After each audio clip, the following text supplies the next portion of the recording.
काशफा 15 बाब। फिर मैंने आसमान पर एक और बड़ा और अजीब निशान यानी 7 फरिश्ते सातों पिछली आफतों को लिए हुए देखे, क्योंकि इन आफतों पर खुदा का कहर ख़त्म हो गया है।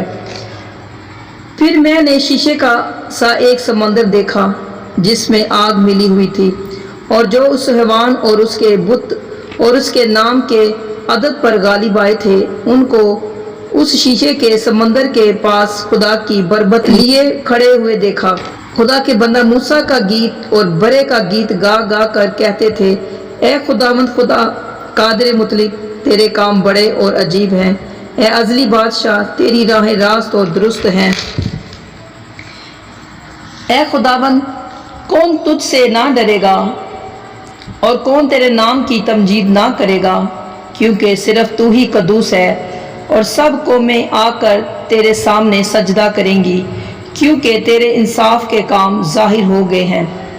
इन बातों के बाद मैंने देखा कि शहादत के खैमा का मकदस आसमान में खोला गया, और वो सातों फरिश्ते जिनके पास सातों आफतें थीं, आबदार और चमकदार और जवाहरात से आरास्ता और सीनों पर सुनहरी सीना बंद बांधे हुए मकदस से निकले।